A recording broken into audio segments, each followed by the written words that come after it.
ओम sir नमो जारी गुरु जी वारिज बड़े वादा गुरु चरण से सदगुरु महायुग संतरनाथ सापर चरण से सदगुरु शंभूचे गुरु गोरक्षनाथ बाबा गौरेश सौरांश सदुगारी शलक निरंजन हरीश. स्वागत करतो आजच्या विशेष भागामध्ये. वर्तमान स्थितीमध्ये नवरात्री चालू आहे. नवरात्रीतली अष्टमी तिथी येत आहे आणि ती अष्टमी तिथी येत आहे 26 जानेवारीला. तुमच्यापैकी अनेक व्यक्तिरेखांना 26 जानेवारीच्या दिवशी सुट्टीसुद्धा कदाचित असेल. सांगण्यात तात्पर्य काय आहे की इतर दिवसांच्या तुलनेमध्ये नवरात्रीमधील अष्टमी तिथी ही पॉवरफुल सदैव आहे. तुम्ही सर्वजण जाणून आहात की चॅनलच्या माध्यमातून मी सदैव तुम्हाला मुख्य तिथी असेल, एखादा शुभ दिवस असेल, काही सिद्ध रात्री असतात किंवा असे काही उत्तम असे मुहूर्त असतात, त्याबद्दल मी सदैव तुमच्यापर्यंत माहिती पोहोचवण्याचा प्रयत्न केलेला आहे की जेणेकरून तो मुहूर्त, तो दिवस, ती रात्र ही तुम्हाला साधण्यासाठी उपयोगी यावी. कारण काय आहे, वर्तमान स्थितीमध्ये सर्वजण आपापल्या कामामध्ये व्यस्त असल्यामुळे कदाचित माहिती पोहोचण्यासाठी बऱ्याच वेळा उशीर होतो. परंतु अनेक साधक किंवा साध्वी अशा सुद्धा आहेत ज्या प्रत्येक वेळी आलेला व्हिडिओ असेल, शॉर्ट असेल, या फॉलो करतात आणि जी माहिती दिली गेलेली आहे त्या माहितीच्या आधारावरती त्या दिवसाचा, त्या मुहूर्ताचा, त्या रात्रीचा निश्चितपणे ते लाभ घेतात. याच अनुषंगाने याच्या व्हिडिओमध्ये मी प्रयत्न केलेला आहे की या अष्टमी तिथीबद्दल तुमच्यासाठी काहीतरी विशेष माहिती देण्याचा आजच्या भागात प्रयत्न आहे. सर्वप्रथम हे समजून घ्या की अष्टमी तिथी ही येत आहे दिनांक 26 जानेवारी, ज्या दिवशी आपलं गणराज्य दिन आहे त्या दिवशी आपल्या दुर्गाष्टमी सुद्धा येत आहे. ही अष्टमी यासाठी सुद्धा विशेषतः अति पॉवरफुल यासाठी सुद्धा आहे कारण या दिवशी जे नक्षत्र मिळत आहे ना मला, ते अश्विनी नक्षत्राबरोबर योग हा सुद्धा शुभ आणि साध्या नामक योग आपल्याला अष्टमी तिथीला मिळणार आहे. आता पहा, ज्योतिषशास्त्राप्रमाणे प्रत्येक योगाला सुद्धा महत्त्व आहे आणि साध्य आणि शुभ योग हे ज्या ज्या दिवशी एका दिवसामध्ये एकत्रितपणे येतात तो दिवस निश्चितपणे अतिशय शुभ मानला गेलेला आहे. त्यामुळे येणारा जो सोमवार आहे, ज्या दिवशी अष्टमी तिथी आहे दिनांक 26 जानेवारीला, या दिवशी साध्य आणि शुभ हे दोन्ही सुद्धा योग आपल्याला भेटणार आहेत. त्यामुळे अष्टमीच्या दिवशी माता भगवती प्रती केली जाणारी साधना असेल, सेवा, पूजन असेल, याला विशेषतः महत्त्व आहे. आता पहा, आतापर्यंत मी अनेक वेळा तुम्हाला दुर्गा देवीच्या बाबतीमध्ये असेल किंवा माता चंडिकाच्या बाबतीमध्ये असेल किंवा बगलामुखी देवीच्या बाबतीमध्ये असेल, शाबरी देवीच्या बाबतीमध्ये असेल, संपूर्णतः माहिती देण्याचा सदैव तुम्हाला प्रयत्न केलेला आहे. आईचे जरी रूप वेगळे असेल तरी शेवटी भगवती एकच आहे. सांगण्याचं तात्पर्य हेच आहे की तुम्ही इतर दिवसांच्या तुलनेमध्ये भले तुम्हाला कधी साधना करायला जमत नसेल, वेळेअभावी, व्यस्ततेअभावी, संसारामध्ये किंवा आपल्या दैनंदिन दिनचर्यामुळे आपल्याला बरेच वेळा वेळ निघत नाही, मग अष्टमी तिथी आपल्याला का सोडायचं नाही याच्यामागे एक रिझन आहे, ते आता समजून घेऊयात. पहा, आपल्या घरामध्ये अनेक वेळा कटकटी होतात, भांडण तंटे होतात, लोकात एकमेकांचे जे विचार आहेत ते एकमेकांना बरेच वेळा पटत नाहीत. अनेक वेळा तुम्ही हे सुद्धा पाहिलं असेल की घरातील व्यक्तिरेखा घराच्या बाहेर गेल्याच्या नंतर जेवढे विचारांनी एकमत होतात, एकमत राहतात, तेवढे हे घराच्या आतमध्ये आल्याच्या नंतर सहसा राहिलेले दिसत नाहीत. म्हणजे मतभेद असतील, मग याच्यामध्ये पती पत्नीमध्ये क्लॅश असतील, मुलं तुमचं कदाचित ऐकत नसेल किंवा आई वडिलांबरोबर मुलांचं पटत नसेल किंवा सासू सुनांचं पटत नसेल, एक्सेट्रा एक्सेट्रा. तात्पर्य हे आहे की अष्टमीच्या दिवशी तुम्ही जर तुमच्या घरामध्ये भगवतीला साक्षी ठेवून भगवतीचं कृपा आशीर्वाद तुमच्या घरामध्ये प्राप्त होण्यासाठी, तुमच्यावरती, तुमच्या घरातल्या मंडळींना प्राप्त होण्यासाठी जेवढे काही तुम्ही साधन कराल, जेवढी काही भक्ती कराल, जे अनुष्ठान कराल, विशेषतः भगवती याला आशीर्वाद देते. अनेकांना आता प्रश्न पडेल की मग मी या दिवशी काय काय करू शकेल. पहा, शेवटी आध्यात्मिक क्षेत्र हे बेसिक थिंगपासून हायर लेवलच्या थिंगपर्यंत प्रत्येकासाठी वेगवेगळं आहे. सर्वप्रथम आहे की तुम्ही अष्टमीच्या दिवशी तुमच्या घरातल्या देवी देवतांची पूजा करा. सेकंड पॉईंट, तुमच्या घरामध्ये जर श्रीयंत्र असेल तर त्या श्रीयंत्रावरती तुम्ही कुंकुमार्चन तर आवश्यकपणे करा.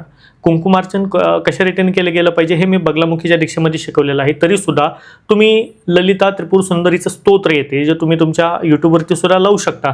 म्हणायला सोपे आहे, परंतु जर समजा प्रोनाऊन्सिएशनमुळे जर समजा तुम्हाला अडचणी येत असेल तर बेस्ट आहे तुम्ही यूट्यूबवरती ते ललिता त्रिपुर महासुंदरीचं स्तोत्र लावावं भगवतीचं आणि कुंकुमार्चन तुम्ही त्याच्यावरती करत बसावे. जर आता स्तोत्र मोठा आहे, तेवढा वेळ तुम्हाला मिळत नसेल तर मग आम्ही काय करू शकतो, तर तुम्ही श्रीम श्रीये नमः या मंत्राद्वारे सुद्धा तुम्ही तुमच्या घरामध्ये श्रीयंत्रावरती कुंकुमार्चन करू शकता. त्याच अनुषंगाने सर्व मंगल मांगल्ये शिवे सर्वार्थ साधिके शरण्ये त्र्यंबके गौरी नारायण नमोस्तुते हा अतिशय महाप्रभावी असा माता भगवती महालक्ष्मीचा मंत्र आहे. या नावी सुद्धा किंवा या मंत्राने सुद्धा तुम्ही तुमच्या घरातल्या श्रीयंत्रावरती पूजन करू शकता. बरं, आता घरामध्ये श्रीयंत्र नसेल मग आम्ही काय करावे, तर तुमच्या घरामध्ये जी लक्ष्मीची मूर्ती असेल, लक्ष्मीची मूर्ती चांदीची असेल, कोणाच्या घरामध्ये पितळी असेल, कोणाच्या घरामध्ये सोन्याची सुद्धा असेल, तुम्ही माता लक्ष्मीच्या मूर्तीवरती सुद्धा कुंकुमार्चन निश्चितपणे करू शकता.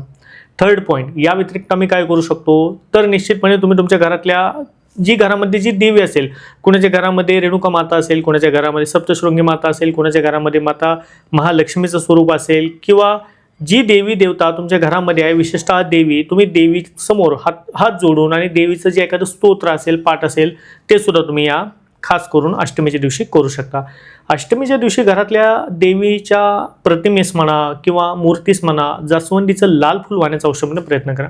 कारण जास्वंदीचं लाल फूल अष्टमीला हे माता भगवतीला अति विशेष प्रिय आहे. याच्यामध्ये तंत्रोक्त कारण सुद्धा आहे आणि शास्त्रीय विधान सुद्धा आहेत. असो, सेकंड पॉईंट, तुम्ही या व्यतिरिक्त काय करू शकता तर कमळाचं फूल जे इझिली आपल्याला मार्केटमध्ये अवेलेबल होतं ते तुम्ही माता भगवती, पितांबरा असेल, भगवती माता महालक्ष्मी असेल किंवा जी देवी तुमच्या घरामध्ये विराजमान असेल तिला तुम्ही कमळाचं फुल अर्पण करण्याचा प्रयत्न करा. निश्चितपणे याने अनेक कोटी गुणा अधिक पुण्यफल याचं वर्णन आम्हाला शास्त्रामध्ये सापडते. याचबरोबर तुम्ही अष्टमीच्या दिवशी तुमच्या जवळ असलेल्या एखाद्या मंदिरामध्ये, जिथे भगवतीचं मंदिर असेल जे तुमच्या घराजवळ असेल त्या नजीकच्या मंदिरामध्ये जाण्याचा प्रयत्न करा. भगवती प्रति एखादं कोणतेही उपहार, भेट स्वरूप तुम्ही भगवतीला अर्पण करण्याचा प्रयत्न या अष्टमीच्या दिवशी आवश्यकपणे करा. सेकंड पॉईंट, तुम्हाला काही जमो न जमो परंतु सायंकाळच्या प्रहरामध्ये म्हणजे विशेषतः संध्याकाळी किंवा रात्री, कारण पहा अष्टमी तिथी याला विशेषतः महत्त्व दिवसापेक्षा जास्त रात्रीला आहे. त्यामुळे सायंकाळी 6 वाजता किंवा 6:30च्या पुढे प्रदोष बेला सुरुवात झाल्याच्या नंतर, प्रदोष काळ सुरुवात झाल्याच्या नंतर तुमच्या घरामध्ये असलेले जे शिवलिंग आहे त्या शिवलिंगावरती तुम्ही आवश्यकपणे जलाभिषेक करण्याचा प्रयत्न करा. जलाभिषेक असेल, दुग्धाभिषेक असेल, उसाच्या रसाचा अभिषेक असेल तो तुम्ही करण्याचा प्रयत्न करा. त्याचबरोबर भगवान महादेवाची म्हणजे शंकराची आरती सुद्धा तुम्ही कापुराने अष्टमीच्या सायंकाळी प्रदोष बेलामध्ये केली तर निश्चितपणे लक्ष्मी प्राप्तीमध्ये येणारे सर्वचे सर्व अडथळे शंभू महादेवाच्या कृपेने, भगवतीच्या कृपेने हे दूर होतात. हे विशेष प्रयोग मी आज तुम्हाला सांगत आहे.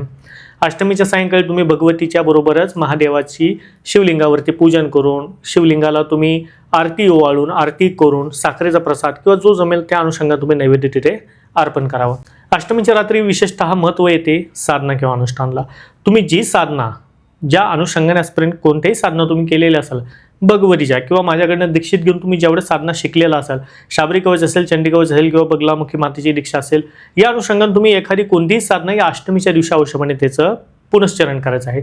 आता पुनश्चरण म्हणजे काय याच्या डिफिकल्टीमध्ये न पडता साध्या सोप्या भाषेमध्ये त्याची व्याख्या तुम्हाला सांगतो. जी तुम्ही साधना आजपर्यंत सिद्ध केली त्या साधनेचे कमीत कमी 51 पाठ तर तुम्ही या अष्टमीच्या रात्री करण्याचा अवश्यपणे प्रयत्न करा. रिझन एकच, जेवढे तुम्ही पाठ या अष्टमीच्या रात्री सिद्ध कराल किंवा जेवढे पाठ तुम्ही तुमच्या मुखातून या अष्टमीच्या रात्री बोलाल त्याची प्रत किंवा त्याचा परतावा तुम्हाला 10 पटीने अधिक पुण्याच्या रूपाने मिळत असतो. त्यामुळे 51 पाठ जरी तुम्ही अष्टमीच्या रात्री कराल तर त्याची ताकद ही 510 पाठ केलेली तुम्हाला मिळणार आहे. हा भयंकर मोठा फायदा निश्चितपणे प्रत्येक साधकाला अष्टमीच्या रात्री होणार आहे. त्यामुळे हा सुद्धा प्रयोग तुम्ही करू शकता. त्याचबरोबर घरामध्ये जर समजा तुम्हाला पॉसिबल असेल तर घरामध्ये चंडीची पूजा असेल किंवा घरामध्ये हवन कार्य असेल हे सुद्धा तुम्ही अष्टमीच्या दिवशी केलं तर निश्चितपणे याचा लाभ हा अनेक ना विधी कोटी गुणा पुण्यफल अधिक हा निश्चितपणे तुम्हाला भेटणारच आहे. कोणी कन्यापूजन करण्यासाठी असेल तर कन्यापूजन सुद्धा तुम्ही या अष्टमीच्या दिवशी आवश्यकपणे करण्याचा प्रयत्न करा. बरेच वेळा प्रश्न विचारण्यात तर गुरुजी किती कन्यांचं पूजन याच्यामध्ये करावे. मित्र म्हणेल 1 असेल, 3 असेल, 5 असेल, 7 असेल किंवा 9 असेल, ज्या अनुषंगाने जेवढ्या कन्या तुम्हाला ज्या तुमच्या आजूबाजूच्या परिसरामध्ये किंवा तुमच्या घरामध्ये अवेलेबल असेल त्या अनुषंगाने तुम्ही कन्याला मातेचं स्वरूप समजून, माता भगवती, माता दुर्गा, माता चामुंडेचं प्रतीक समजून तुम्ही कन्याचं पूजन याच्या दिवशी अष्टमीच्या रात्री, अष्टमीच्या सायंकाळी विशेषतः करण्याचा पण प्रयत्न करा. कन्याचं पूजन कशा रीतीने केलं जातं यावरती सांगणारे अनेकशे व्हिडिओ यूट्यूबवरती आहेत. तरी सुद्धा साध्या आणि सोप्या भाषेमध्ये जर घरातल्या घरातच तुम्हाला कन्यापूजन करायचं असेल, भलेही एक कन्या असेल तर त्या कन्याचं पाद्य पूजन करावे. कन्याच्या पायावरती म्हणजेच माता भगवतीचे जे रूप आहे त्या अनुषंगाने पायावरती हळदी कुंकू हे वाहिलं पाहिजे, पायाचं पाद्य पूजन केलं पाहिजे, फुलं वाहिले पाहिजेत, कन्याला आपण चुंडरी दिली पाहिजे. त्याच्यानंतर जे आवडणारा नैवेद्याच्या स्वरूपामध्ये भेट वस्तू आपण कन्याला त्यामध्ये दिली गेली पाहिजे आणि माता भगवतीचंच तुम्ही एक रूप आहात अशा म्हणून मनोमन प्रार्थना भगवतीला तुम्ही कन्याच्या रूपामध्ये केली पाहिजे. निश्चितपणे या केल्या जाणाऱ्या पूजनामुळे सुद्धा भगवती तुमच्यावरती, तुमच्या घरातल्यावरती प्रसन्न होते आणि तुमच्या घरात सुख, शांती, समृद्धी हे सुद्धा प्राप्त करून देते. तुमच्या मार्गातले सर्व बाधा, अडथळे किंवा अडचणी याचं ते पूर्णपणे निराकरण करते. ही अष्टमी तिथी आहे. त्यामुळे इतर दिवसातील अष्टमी, इवन कृष्ण पक्षातील अष्टमी ही तर महापॉवरफुल असते, तुम्हाला सदैव सांगितलेलं आहे. याच अनुषंगाने वर्षात येणारे काही अष्टमी तिथी अशा असतात ज्याच्यामध्ये काळभैरवाष्टमी ही सुद्धा भयानक पॉवरफुल मानले गेलेली आहे. नवरात्रीमध्ये येणारी अष्टमी ज्याला दुर्गाष्टमी म्हणतात ती सुद्धा भयानक पॉवरफुल मानले गेलेलं आहे. तीच आता दुर्गाष्टमी येत आहे म्हणजे ही गुप्त नवरात्रीमध्ये 26 तारखेला. त्यामुळे प्रयत्न करा की अष्टमी तिथीला तुम्ही कोणत्याही स्वरूपामध्ये घरामध्ये साधना, अनुष्ठान किंवा एखाद्या मंत्र जपाचं पुनश्चरण करण्याचा. तुमच्या गुरूंद्वारे जर तुम्हाला मंत्र मिळाला असेल तर त्या मंत्रांचा सुद्धा तुम्ही 1 माळा, 5 माळा, 21 माळा या अनुषंगाने त्याचं पुनश्चरण सुद्धा करू शकतात. विशेषतः कोणतेही बीजयुक्त मंत्र असतील किंवा शाबर मंत्रविद्या असेल किंवा शाबरी मंत्र असतील त्याचं सुद्धा पुनश्चरण तुम्ही अष्टमीच्या दिवशी करू शकता. त्यामुळे अष्टमी तिथी विशेषतः लक्ष्मी प्राप्तीसाठी किंवा भगवतीच्या कृपा आशीर्वादासाठी प्रिय समजली गेलेली आहे. घरामध्ये अष्टमीच्या दिवशी दही, दूध आणि भात याचा नैवेद्य घरातील देवीच्या मूर्तीला, प्रतिमेला तुम्ही दाखवणं, ते अर्पण करणं याला तर अतिविशेष महत्त्व आहे. कारण दही, दूध आणि भात याचा नैवेद्यामुळे माता लक्ष्मी माता ही घरामध्ये अखंड स्वरूपामध्ये वास करते असं तर शास्त्रामध्ये आम्हाला वर्णन सापडते. त्याचबरोबर माता भगवतीला म्हणजेच महालक्ष्मीला तुम्ही दुधामध्ये केशर टाकून किंवा घरामध्ये खीर बनवून तुम्ही अष्टमीच्या दिवशी याचं नैवेद्य स्वरूप सुद्धा दाखवू शकता. या अनुषंगाने प्रयत्न करा अष्टमी तिथीला फुल नाही फुलाची पाकळी तुमच्याद्वारे अर्पण करण्याचा. आशा आहे आजच्या भागामध्ये जे अष्टमी तिथीबद्दल माहिती सांगायचा प्रयत्न केला हा तुम्हाला निश्चितपणे आवडलेला असेल. चॅनलवरती नवीन असाल तर चॅनलला सबस्क्राईब करायला विसरू नका. भेटूया नवीन माहितीसह नवीन व्हिडिओमध्ये. तुम्हाला सर्वांना सतनाम आदेश गुरुजी को आदेश आला निरंजन आदेश.